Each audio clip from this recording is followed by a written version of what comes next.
अस्सलाम वालेकुम नाजरीन, कैसे हैं आप सब लोग। उम्मीद है कि जहां भी होंगे खैरियत से होंगे। मैं हूं आपका मेज़बान परवेज़ इकबाल।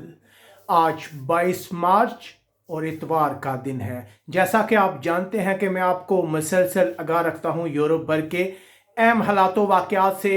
तो आज के इस वीडियो में हम जिक्र करते हैं बरतानिया का, जहां कोरोना वायरस के केसेस में इजाफा हो रहा है, जिसके बाद गवर्नमेंट की जानब से तकरीबन 1.5 लाख लोगों को खतूत लिखे गए हैं। हम आपको बताएंगे कि ये खतूत क्यों लिखे गए हैं और बरतानिया की हुकूमत लोगों को कोरोना वायरस से बचाने के लिए क्या कुछ कर रही है, ये सब कुछ तफसील के साथ।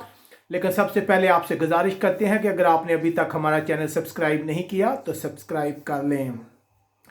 जैसे जैसे पूरे यूरोप में कोरोना वायरस के केसेस में इजाफा हुआ, बरतानिया में भी केसेस में बहुत ज़्यादा इजाफा हुआ। बरतानिया में कोरोना से मुतासरा अफराद की तादाद 5,000 से तजावज़ कर गई है, जिसके बाद बरतानिया की गवर्नमेंट जो है वो लोगों को बचाने के लिए मुख्तलिफ इकदाम कर रही है। अब बरतानिया के वज़ीर आज़म जो है उन्होंने कहा है कि हम तकरीबन 1.5 लाख लोगों को खतूत अरसाल कर रहे हैं। बूढ़े लोगों को ये खतूत लिखे जा रहे हैं। ज़्यादातर उनसे ये कहा गया है कि वो घरों से ना निकले, घरों में ही रहे।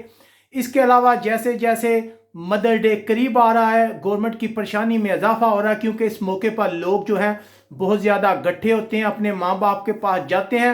तो अब गवर्नमेंट की जानब से लोगों को कहा गया है कि अपने प्यारों को बचाने के लिए वो मदर डे पर उनके करीब ना जाएं, बूढ़े माँ बाप से दूर रहें, क्योंकि ये वायरस जो है ये बूढ़े लोगों को बहुत जल्दी पिक करता है। अब तक जितनी भी हलाकतें हुई हैं उनमें तकरीबन 70 से 80% वो लोग हैं जो बूढ़े थे। इसलिए गवर्नमेंट ने लोगों से कहा है कि वो मदर डे ना मनाएं। इसके अलावा जो लंदन के मेयर है सादिक खान, उन्होंने भी लोगों को मशवरा दिया है कि वो अपने बूढ़े माँ बाप से दूर रहें, फासले पर रहें, ज़्यादा करीब ना जाएं, क्योंकि अक्सर देखा गया है कि बरतानिया में मदर डेज के मौके पर लोग अपने माँ बाप के पास जाते हैं, इकट्ठे होते हैं, फंक्शन करते हैं, जिसके बाद खतरा है कि ये वायरस जो है उन बूढ़े लोगों को भी अपनी लपेट में ले लेगा।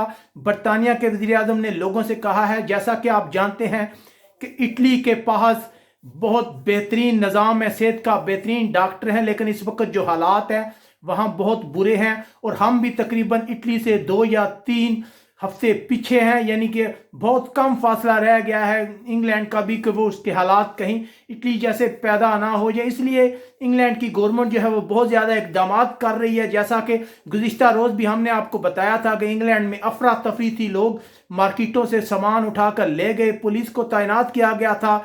इस तरह के हालात हैं कि इंग्लैंड में लोगों में परेशानी बढ़ती जा रही है।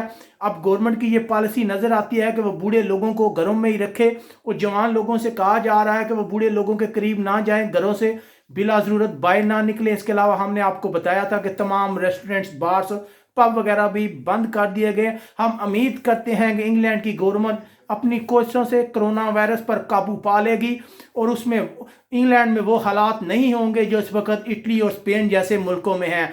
हम इस उम्मीद के साथ अपने वीडियो का इख्तिताम करते हैं और आप लोगों से इत्तजा करते हैं कि आप कमेंट्स करके हमें बता सकते हैं कि इंग्लैंड में इस वक्त क्या हालात है। और जाते जाते आपको बस एक ही नसीहत करेंगे कि किसी सूरत भी घरों से ना निकले। अपने मेज़बान परवेज़ इकबाल को इजाज़त दीजिएगा। अपना बहुत बहुत ख्याल रखिएगा। अल्लाह हाफिज़।